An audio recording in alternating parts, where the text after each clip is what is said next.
सिद्धांत सरस्वती से पहली भेंट के बाद अभय गौड़ीय मठ के भक्तों के साथ मेलजोल बनाने लगे। वे उन्हें पुस्तकें देते और अपने आध्यात्मिक गुरु का इतिहास बताते। श्रील भक्ति सिद्धांत सरस्वती भक्ति विनोद ठाकुर की 10 संतानों में से एक थे। भक्ति विनोद ठाकुर स्वयं महाप्रभु चैतन्य की गुरु शिष्य परंपरा में एक महान वैष्णव गुरु थे।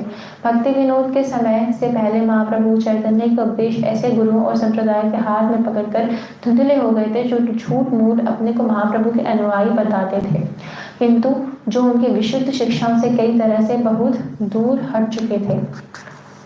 वैष्णव धर्म की सत्कीर्ति घटने लगी थी, किंतु भक्ति विनोद ठाकुर ने अपने प्रचुर लेखों द्वारा और सरकार में एक उच्च अधिकारी होने के नाते अपनी सामाजिक स्थिति के कारण वैष्णव धर्म की प्रतिष्ठा पुनः स्थापित की। उन्होंने प्रचारित किया कि महाप्रभु चैतन्य के उपदेश आस्तिकता का सर्वोत्तम रूप है और वे किसी संप्रदाय या धर्म या राष्ट्र विशेष के लिए नहीं, अपितु विश्व की समस्त मानवता के लिए है। उन्होंने भविष्यवाणी की कि वह महाप्रभु चैतन्य की शिक्षाओं का प्रचार विश्व भर में होगा और यही उनकी मनोकामना थी। तो आज थोड़ा श्रील भक्ति सिद्धांत महाराज के बारे में और उनके जो पिताश्री हैं उनके बारे में, यानी कि श्रील भक्ति विनोद ठाकुर के बारे में बताया गया। तो ये कितना लास्ट टाइम प्रभु जी ने भी एक लेक्चर में बताया था कि चैतन्य महाप्रभु के बाद क्या हुआ कि भक्ति विनोद ठाकुर से पहले श्रील भक्ति विनोद ठाकुर ये हैं, इस जैसे गौरी ये परंपरा है ना पूरी हमारी गुरु परंपरा, तो लेफ्ट साइड से एक श्रील प्रभुपाद है, फिर श्रील भक्ति सिद्धांत महाराज, फिर श्रील गौर किशोर दास बाबा जी हैं और उसके बाद फिर भक्ति विनोद ठाकुर, यानी कि फर्स्ट से सेकंड है, राइट हैंड से सेकंड है। तो श्रील भक्ति विनोद ठाकुर क्या है कि बहुत स्ट्रॉन्ग प्रीचर थे। अगर भक्ति विनोद ठाकुर नहीं होते तो आज हम ये सब शास्त्र इतनी प्रामाणिकता के साथ जो श्री चैतन्य महाप्रभु ने खुद भगवान ने बातें बोली हैं, भगवान के जो वर्ड्स हैं उनको हम आज नहीं समझ पाते, कुछ और ही परंपरा चली जाती। जैसे यहाँ पे बताया जा रहा है कि जो परंपरा थी, जो महाप्रभु ने शिक्षाएं दी थी, वो क्या गलत हाथों में थी, है ना, मतलब उन लोगों के हाथों में थी जो वास्तविकता प्रचार नहीं कर रहे थे, जो कि सही नहीं बता रहे थे। अब क्या है कि 3 प्रकार के प्रमाण होते हैं, पता है किसी को? डिवाइस में बताया जाता है। प्रत्यक्ष प्रमाण यानी कि जो आंखों से देखा जाता है ना, आंखों से देख लिया मैं तो बस उसे ही मानता हूँ, लेकिन ये भी कंप्लीट नहीं है, पूर्ण नहीं है। कैसे पूर्ण नहीं है? दिखती तो हवा भी नहीं है प्रत्यक्ष प्रमाण के हिसाब से। प्रत्यक्ष प्रमाण क्या कहता है? भाई जो दिखता है वो होता है, वही सही है, लेकिन दिखती तो हवा भी नहीं है, तो क्या हवा नहीं होती? हमें बुद्धि नहीं दिखती अपनी, तो क्या बुद्धि नहीं है हमारे अंदर? मन नहीं दिखता तो क्या मन नहीं है हमारे अंदर, है ना? तो प्रत्यक्ष प्रमाण क्या हो गया? गलत हो गया कि सिर्फ देखने के अकॉर्डिंग हम चीज़ों को नहीं मान सकते। भाई देख क्या है, हमारी दृष्टि अंधेरा भी हो जाए तो हमें कुछ नहीं दिखेगा यहाँ पे, तो हम कैसे मान लें हमारी दृष्टि एकदम ठीक देखती है? तो प्रत्यक्ष प्रमाण रॉन्ग है। सेकंड आता है अनुमान प्रमाण। ये तो प्रैक्टिकली हम लोग कितने अनुमान लगाते हैं? 10 लगाते हैं, जिसमें से 1 ठीक होता है, 9 गलत होते हैं। अनुमान है ना कि ये एजम्पशन लगा रही है ऐसा होगा, बट ऐसा होता नहीं, कुछ और ही हो जाता है, तो वो भी गलत होता है।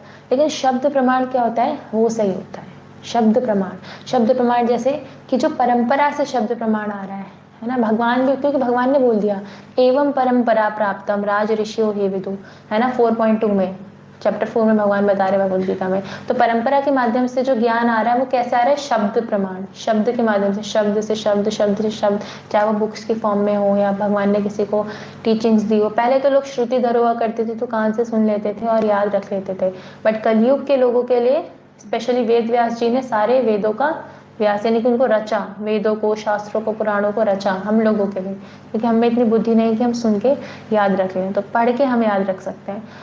तो शब्द प्रमाण क्या है कि अगर बीच में भगवान भी बोलते कि बीच में परंपरा ब्रेक हो गई थी, भगवद गीता अगर आप पढ़ेंगे 4 चैप्टर में, ये परंपरा ब्रेक हो गई थी, मैं इसको दोबारा एस्टैब्लिश करने के लिए आया हूँ ना। तो उसी तरीके से यहाँ पे भी कुछ ऐसा हो रहा था कि महाप्रभु जब चले गए, है ना, तो भगवान जब वापस धाम चले गए तो फिर बाद में कुछ ऐसे लोगों के हाथ में परंपरा आ गई जो कि गलत प्रसार कर रहे थे, जो कि अपने हिसाब से चल रहे थे, ऐसा हो जाता है। लेकिन श्रील भक्ति विनोद ठाकुर क्या थे? बिल्कुल महाप्रभु के एग्जैक्ट अनुयायी थे, परफेक्ट मूड के थे, शुद्ध भक्त थे। तो फिर उन्होंने सही से प्रचार किया और फिर उनकी स्थिति भी सामाजिक रूप से भी मजिस्ट्रेट थे, तो फिर और भी ऊंची स्थिति थी। तो एक्चुअली हमें भी क्या है कि परंपरा, अब जैसे प्रभु जी ने बताया था ना लीगेसी के बारे में, विरासत के बारे में, तो प्रभुपाद ने जो हमें दी है ना, प्रभुपाद ने अपने डिसाइपल्स को दी और उनके डिसाइपल्स अब हमें विरासत दे रहे हैं, लीगेसी दे रहे हैं। अब हमें, हमारा जिम्मेदारी, हमारी रिस्पॉन्सिबिलिटी है कि हम इस लीगेसी को उनकी कृपा से, अपने एफर्ट से एकदम वास्तविकता के रूप से आगे बढ़ाएं। और हम कैसे आगे बढ़ा पाएंगे? जब हम उसको सीरियसली सिंसियरली फॉलो करेंगे। अब इन लोगों ने महाप्रभु, जो कि गलत लोग थे, उन्होंने महाप्रभु की टीचिंग्स को आगे क्यों नहीं अच्छे से फैला पाए भक्ति विनोद ठाकुर से पहले? क्यों? क्योंकि वो खुद फॉलो नहीं करते होंगे, अपने हिसाब से चल रहे होंगे, मैनिपुलेशंस डाल रहे होंगे।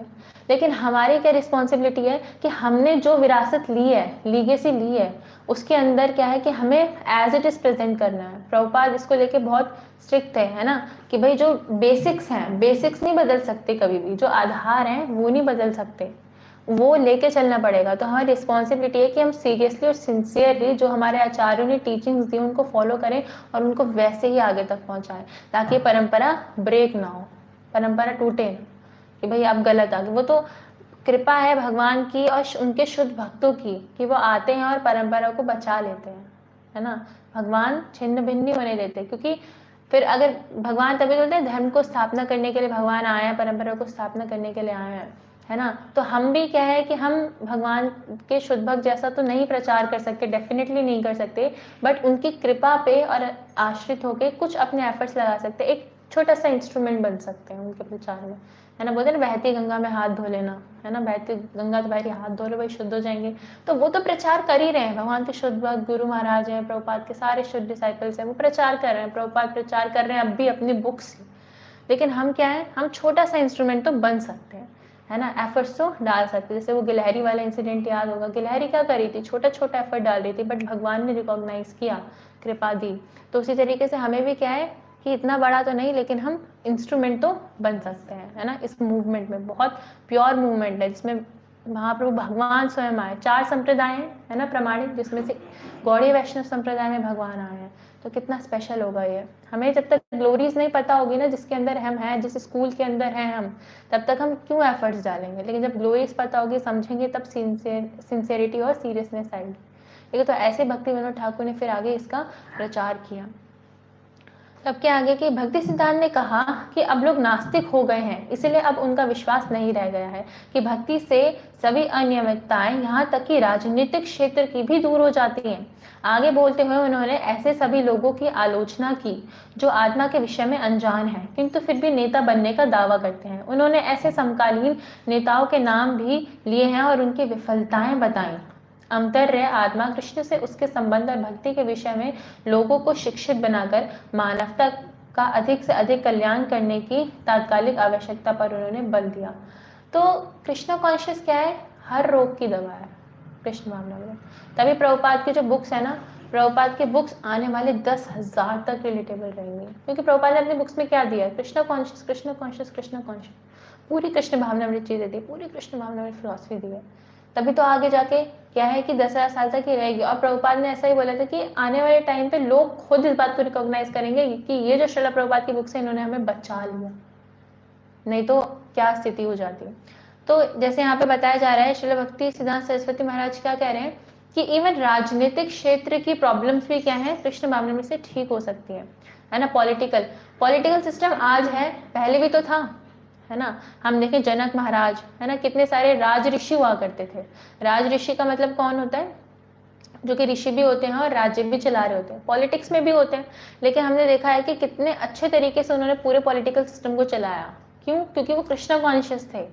हम इतिहास उठा के हिस्ट्री देख सकते हैं, हिस्ट्री से बेटर, है ना, प्रमाण क्या होगा कि भाई जितने भी थे, और भगवान स्वयं, है ना, राम राज्य की लोग मांग करते हैं कि भाई राम राज्य होना चाहिए, बट राम कॉन्शियस नहीं होना चाहते लोग। तो जब तक भगवान जब हर जगह हम, चाहे वो पॉलिटिकल हो, चाहे सोशल हो, चाहे कोई भी सेक्टर हो, वहां पे अगर कृष्ण है सेंटर्ड, तो वो क्या है, वो जगह परफेक्ट हो जाएगी। क्यों? क्योंकि कृष्ण परफेक्ट। इसलिए प्रभुपाद बोलते हैं कि हमें क्या है कि हर एक क्षेत्र में, हर एक जगह पे क्या है, कृष्ण भावनामृत होने का प्रयास करना है, तभी हमारी जो प्रॉब्लम्स हैं उसका सलूशन निकलेगा। अब एक भगवान कृष्ण की आराधना या भगवद गीता में उनके उपदेश भूले नहीं थे और उनका परिवार भगवान चैतन्य महाप्रभु की पूजा हमेशा से करता आया था। उन्हीं के मिशन का समर्थन भक्ति सिद्धांत सरस्वती कर रहे थे। गौड़ीय मठ के लोग जिस तरह कृष्ण की पूजा करते थे, उसी तरह उन्होंने भी जीवन भर कृष्ण की पूजा की थी और वे कृष्ण को कभी नहीं भूले थे। लेकिन वैष्णव दर्शन का ऐसा सशक्त प्रस्तुतिकरण सुनकर वे विस्मित हो गए।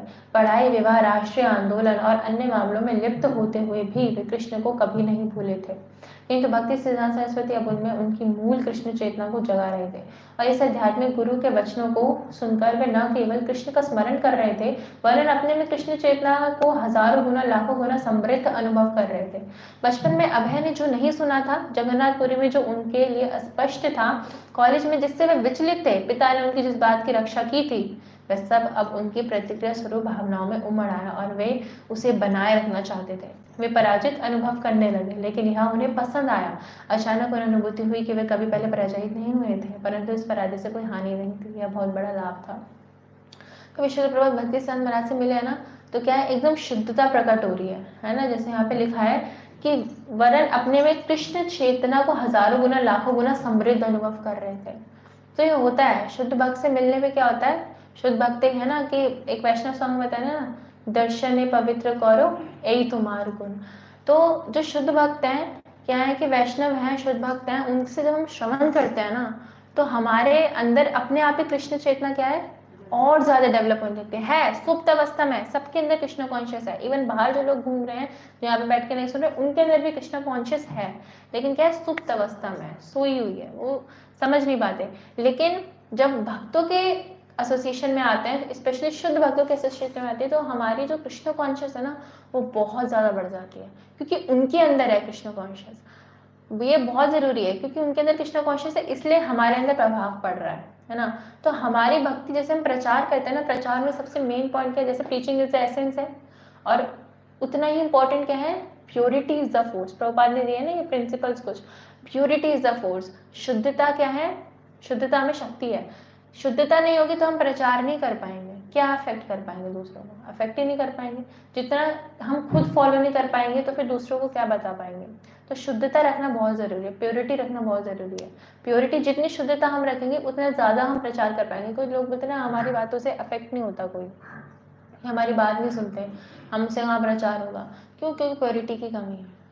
तभी तो यहाँ पे श्री भक्ति सिद्धांत में तो शुद्ध भक्त है, उनके अंदर प्योरिटी मतलब क्या है कि बहुत है, अपार प्योरिटी है उनके अंदर। इसलिए प्रभुपाद की जो कृष्णा कॉन्शियस है और बढ़ गई उनसे मिलने के बाद। तो हमें अपने अगर प्रचार करना है तो हमारी प्योरिटी इतनी होनी चाहिए कि हमसे भी अगर लोग मिले तो कुछ ना कुछ भक्ति उनके अंदर भी जाए, है ना। डेफिनेटली वो हमारी वजह से नहीं जाएगी, वो प्योरिटी भी कैसे आएगी, वैष्णवों की कृपा से ही आएगी, उन्होंने जो प्रोसेस दिया उसी के माध्यम से आएगी। तो यहाँ पे यही है। तो श्रील प्रभुपाद क्या, श्रील प्रभुपाद के अंदर क्या आ रही है, मिशनरी स्पिरिट आ रही है ना। जब उन्होंने सुना कि चैतन्य भक्ति सिद्धांत महाराज कि चैतन्य महाप्रभु का प्रचार करना चाहिए, है ना, बोल रहे हैं ना वो कि टीचिंग देनी चाहिए। ये क्या, ये आज़ादी तो चलती रहेगी, है ना, भारत कब आज़ाद हुआ, ये हो गई, तो चलता रहेगा, ये तो बॉडी लेवल पे है। बट स्पिरिचुअल लेवल पे लोग परेशान है, पूरा वर्ल्ड परेशान है, उसके लिए महाप्रभु के संदेश को फैलाना बहुत ज़रूरी है। अब जैसे हमें बताया जा रहा है कि श्रील प्रभुपाद क्या है कि पहले से पूजा करते थे, कृष्ण की पूजा करते थे, महाप्रभु की पूजा करते थे, बचपन में उन्होंने सब पूजा की हुई थी। लेकिन अब क्या था, गोष्ठानंदी बनने का टाइम था, अब मिशनरी स्प्रेड का टाइम था। हम भगवान की पूजा कर रहे हैं, है ना, जैसे हमें बहुत अच्छा, मतलब इससे हम समझ सकते हैं कि आराधना कर रहे हैं, पूजा कर रहे हैं, भगवत गीता खुद पढ़ रहे हैं, सेल्फ के लिए सब कुछ कर रहे हैं, बट एक प्रीचिंग स्पिरिट लेके आना ना बहुत इंपॉर्टेंट है। और प्रभुपाद ने जब इसको रखा, जैसे क्या है कि यहाँ पे बताया है ना कि यह सब उनके प्रति को सिर्फ भावनाओं में उमड़ रहा था और वो उसे बनाए रखना चाहते थे। अब जो प्रभुपाद के अंदर मिशनरी स्पिरिट आ रही है ना भक्ति सिद्धांत महाराज के मिलने से, वो उसको बनाए रखना चाहते थे, ये नहीं कि उसको तोड़ दें, बनाए रखना चाहते थे। अब प्रभुपाद पहले सेल्फ प्रैक्टिस तो कर रहे थे, जगन्नाथपुरी जा रहे थे, भगवान के धाम दर्शन कर रहे थे, पूजा कर रहे थे, आराधना कर रहे थे, बट अब क्या, प्रीचिंग स्पिरिट ला रहे थे। तो यहाँ पे बताया कि इतना इंपॉर्टेंट है प्रीचिंग स्पिरिट। हम क्या करते हैं, भक्ति में आने के बाद क्या है कि धीरे धीरे ना हम वो चीज़ें तो कर रहे होते हैं जो प्रोसेस हमें बताया गया है, लेकिन हम प्रचार नहीं कर रहे होते। ये हमें ज़रूर देखना चाहिए कि हम प्रचार कर रहे हैं नहीं कर रहे। अपने प्रैक्टिकल लेवल पर रह के एटलीस्ट हम क्या प्रचार कर सकते हैं। अगर मैं एक हाउस वाइफ हूँ तो मैं कैसे प्रचार करूँ, मैं एक स्टूडेंट हूँ तो मैं कैसे प्रचार कर सकता हूँ, या फिर मैं अगर अपने कोई बिजनेस करता हूँ तो मैं कैसे प्रचार कर सकता हूँ, जॉब करता हूँ तो कैसे प्रचार कर सकता हूँ। प्रीचिंग स्पिरिट होनी चाहिए। यह है कि जैसे वैष्णव के मुख से ही सुना है कि प्रीचिंग अगर हम करते हैं कहीं ना कहीं, वो भक्त बने ना बने, हम ज़रूर भक्त बन जाते हैं। प्रीचिंग करने से हम बच जाते हैं भाई। क्यों? क्योंकि अगर आप प्रीचिंग करोगे, प्रीचिंग करने से पहले आपको खुद भी तो फॉलो करना पड़ेगा। खुद को भी तो बताना पड़ेगा कि कोई कह रहा है कि तुम 16 माला करो, खुद 16 माला नहीं हो रही है, लेकिन भाई मैं पहले 16 माला करता हूँ, 16 माला अच्छे से, फिर मैं सबको बताऊंगी कि 16 माला अच्छे से करनी चाहिए। अपनी तो हो गई ना, बाकियों पे फर्क पड़े ना पड़े, अपनी तो हो गई 16 माला अच्छे से। तो अपने में फर्क पड़ता है कि हम तो भक्त बन रहे हैं। और साथ ही प्रीचिंग स्पिरिट क्या है कि हमारे पूरे मूवमेंट में क्या है, प्रीचिंग स्पिरिट ही, हमारी पूरी परंपरा में प्रीचिंग स्पिरिट ही है। प्रभुपाद की बुक्स पढ़ लेंगे ना, कोई पढ़ ले प्रभुपाद की बुक्स अच्छे से, उसके अंदर इतनी प्रीचिंग स्पिरिट आ जाएगी फिलॉसफी पढ़ के, जो प्रभुपाद ने बताया। प्रभुपाद ने हर पेज में तो प्रीचिंग के बारे में बोले होगा कि हमें प्रचार करना चाहिए। और ये मूड कहाँ से लिया प्रभुपाद ने, पता चल गया, अब रूट पता चल गई श्रील भक्ति सिद्धांत सरस्वती ठाकुर महाराज से। ये है रूट, कहाँ से आया प्रभुपाद के अंदर, है ना। तो गुरु परंपरा से आ रही है चीजें, यानी कि प्रभुपाद ने खुद अपने आप इजाद कर दी बहुत सारी चीजें। प्रभुपाद ने भी क्या है, परंपरा से लिया है। प्रभुपाद क्या बोलते थे कि मेरी बातें परफेक्ट है, क्यों, क्योंकि कृष्ण की बातों को मैं रिपीट करता हूँ, इसलिए कृष्ण परफेक्ट है तो वो बातें भी परफेक्ट है। श्रील प्रभुपाद, अभी श्रील प्रभुपाद बता रहे बीच बीच में क्या कह रहे हैं श्रील प्रभुपाद। मैं वैष्णव परिवार से था, इसलिए उनके प्रचार का मूल्य मैं समझ सकता था। बात तो वह हर एक से करते थे, लेकिन मुझ में उन्होंने कुछ विशेष पाया और उनके तर्क और उनकी प्रस्तुतिकरण शैली में मेरा विश्वास जम गया। मैं विस्मय से अत्यंत अभिभूत था। मेरी समझ में बात आ गई, यह एक उपयुक्त व्यक्ति है जो वास्तविक धार्मिक विचार दे सकता है। देर हो गई, अभय और नरेन को उनसे बात करते 2 घंटे हो गए थे। एक ब्रह्मचारी ने उनकी खुली हथेली पर कुछ प्रसाद रखा और वे पीतल के तपुर उठे और अनुमति लेकर चले गए। वे सीढ़ी से नीचे उतरकर सड़क पर आ गए। रात अंधेरी थी, इधर उधर बत्तियां जल रही थी और कुछ दुकानें खुली थी। अभय ने बड़े संतोष के साथ उस सब पर विचार किया जिसे उन्होंने सभी सुना था। श्री भक्ति सिद्धांत की इस व्याख्या का भी स्वतंत्रता आंदोलन अस्थायी और अधूरा प्रयोजन है। अभय पर गहरा प्रभाव पड़ा। उन्होंने अनुभव किया कि वे राष्ट्रवादी कम और भक्ति सिद्धांत सरस्वती के अनुयायी अधिक हैं। उन्हें यह विचार भी आया कि अच्छा होता है जिनका विवाह ना हुआ होता। यह महान व्यक्ति उनसे प्रचार करने को कह रहा था, वे तुरंत इसे मान लेते, किंतु उनका विवाह वो हो चुका था और परिवार का त्याग करना अन्याय होगा। आश्रम से जाते हुए नरेन अपने मित्र की ओर मुड़े तो अभय, तुम्हारी धारणा क्या है, उनके विषय में तुम्हारे विचार क्या हैं? वे अद्भुत हैं, अभय ने उत्तर दिया। भगवान चैतन्य का संदेश एक बहुत बड़े निपुण व्यक्ति के हाथों में है। विश्व प्रभुपाद कह रहे हैं, मैंने उन्हें अपना आध्यात्मिक गुरु स्वीकार कर लिया, औपचारिक रूप से नहीं किंतु अपने हृदय में। मैं सोच रहा था कि मेरी भेंट एक बहुत अच्छे साधु स्वभाव वाले पुरुष से हुई है। तो प्रभुपाद कन्विंस्ड है ना, कि उसी टाइम, जैसे अब उसी टाइम प्रभुपाद को फर्स्ट टाइम में इंस्ट्रक्शन मिल गई श्रील भक्ति सिद्धांत सरस्वती ठाकुर महाराज से कि भाई तुम्हें प्रचार करना चाहिए, तुम्हें तो इंग्लिश में क्या है कि तुम लोग तो पढ़े लिखे इंग्लिश में प्रचार करना चाहिए। और उसी टाइम जैसे ही भक्ति सिद्धांत महाराज ने भी इंस्ट्रक्शन दिया तो श्रील प्रभुपाद ने भी क्या किया, उनको अपना आध्यात्मिक गुरु हृदय में मान लिया था कि भाई यही मेरे आध्यात्मिक गुरु हैं। और इसके बाद फिर अभी हम आगे देखेंगे कि उन्होंने श्रील प्रभुपाद ने दीक्षा भी ली, इनिशिएशन लेंगे अभी प्रभुपाद। तो श्री भक्ति सिद्धांत सरस्वती से पहली भेंट के बाद वह गौड़ी मठ के भक्तों के साथ मेलजोल बढ़ाने लगे। वे उन्हें पुस्तकें देते और अपने आध्यात्मिक गुरु का इतिहास बताते। श्री भक्ति सिद्धांत सरस्वती भक्ति विनोद है, पीछे आ गया क्या, पेज पीछे पलट गया, यहाँ से यहाँ हो गया, चलिए कोई नहीं। महाप्रभु चैतन्य द्वारा प्रचारित धर्म विश्व भर के लिए है और केवल कुछ लोगों के लिए नहीं है। कीर्तन का सिद्धांत संसार के भावी धर्म के रूप में विकास करने के लिए बिना जातीय संप्रदाय के भेदभाव के सभी वर्गों के लोगों को आमंत्रित करता है। ऐसा लगता है कि विश्व भर में फैल जाएगा और ऐसे सांप्रदायिक धर्मों का स्थान ले लेगा जो बाहरी लोगों को मस्जिद, गिरजाघर और मंदिर की सीमाओं से दूर रखता है। महाप्रभु चैतन्य का आगमन केवल भारत के कुछ लोगों के उद्धार के लिए नहीं हुआ, वरन उनका मुख्य उद्देश्य है विश्व के सभी देशों के सभी प्राणियों का उद्धार करना और शाश्वत धर्म का प्रचार करना था। चैतन्य भागवत में महाप्रभु चैतन्य कहते हैं, मेरे नाम का गान हर कस्बे, देश और गांव में होगा। इस निर्विवाद आदेश का निस्संदेह पालन होगा। यद्यपि अभी तक कोई विशुद्ध वैष्णव समाज अस्तित्व में नहीं आया है, तो भी महाप्रभु चैतन्य की भविष्यवाणी कुछ ही दिनों में सत्य सिद्ध होगी, ऐसा मुझे विश्वास है। क्यों नहीं, आरंभ में कोई भी वस्तु नितांत विशुद्ध नहीं होती, अपूर्णता से ही पवित्रता का जन्म होगा। ओह वह दिन जब भाग्यशाली अंग्रेज, फ्रांसीसी, रूसी, जर्मन और अमेरिकन जनता पताकाएं, मृदंग और करताल लेकर अपने कस्बों और सड़कों में कीर्तन कर स्वर ऊंचे कर रहे होंगे। वह दिन कब आएगा? भक्ति विनोद ठाकुर बोल रहे हैं। अंग्रेजी, फ्रांसीसी, रूसी, जर्मन, अमेरिकन जनता पताकाएं, मृदंग और करताल लेकर कब सड़कों में कीर्तन करेंगे? और आज ये हो रहा है, देख रहे हैं, आज ये हो रहा है प्रैक्टिकली। कल सीपी में रशियन डिवोटीज ने कीर्तन किया, बहुत है ना, कुछ वीडियोस देखी होंगी आपने, ग्रुप पे आ जाएंगी, उस पर भी देखा ना, उन्होंने कीर्तन किया। ये भक्तिविनोद ठाकुर उस टाइम पे सोच रहे हैं, और देखिए आज ये क्या हो गया, सत्य हो रहा है कि अंग्रेजी, फ्रांसीसी, जर्मन, रूसी सब लोग कीर्तन कर रहे हैं, सब लोग प्रचार कर रहे हैं, प्रभुपाद की बातों को, श्री चैतन्य महाप्रभु की बातों को फॉलो कर रहे हैं। तो यहाँ से हमें देखिए प्रूफ मिल रहा है कि वैष्णवों की, आचार्यों की, भगवान की, शास्त्रों की बातें कपोल कल्पनाएं नहीं होती हैं, वो होती हैं वास्तविकता में। लोग बोलते हैं क्या है तुम्हारे शास्त्र, कपोल कल्पना? नहीं भाई, आके देख लो, प्रैक्टिकल है, कितने प्रैक्टिकल है।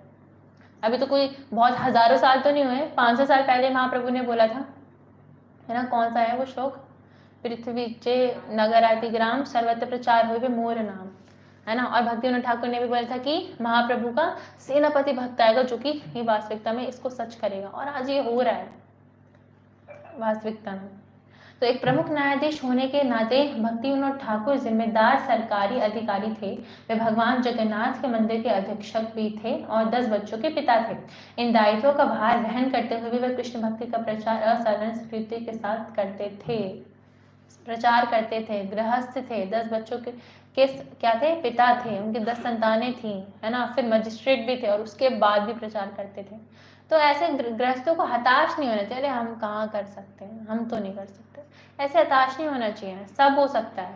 हमारे आचार्यों ने प्रैक्टिकली करके दिखाया है, वो एग्जाम्पल सेट करते हैं हमारे लिए, लेकिन अगर हम उन्हें एग्जाम्पल से भी टीचिंग्स ना लें तो कितने दुख की बात है ये। तो यहाँ पे अभी जो चलेगा, अब आगे जो पूरा थोड़ा ये श्रीला भक्ति विनोद ठाकुर के बारे में थोड़ा सा डिस्क्रिप्शन चलेगा, थोड़ा भक्ति सिद्धांत महाराज के बारे में डिस्क्रिप्शन चलेगा, और फिर आगे से कैसे प्रभुपाद क्या है कि अपने विवाहित जीवन में रहते हुए भी प्रचार करेंगे, कैसे दीक्षा लेंगे। तो बहुत बहुत इंटरेस्टिंग होने वाला है आगे जाके, ना। पर्सनल लेवल पे भी पढ़ सकते हैं, आपको डेली समय मिले तो, जिनके पास है लीलामृत, फोन में भी वेदाबेस से मिल जाती है, पढ़नी चाहिए। हरे कृष्णा। जगत गुरु श्री प्रभुपाद की जय। रामायण का आदर्शी महामहोत्सव की जय। उपस्थित भक्तवृंद की जय।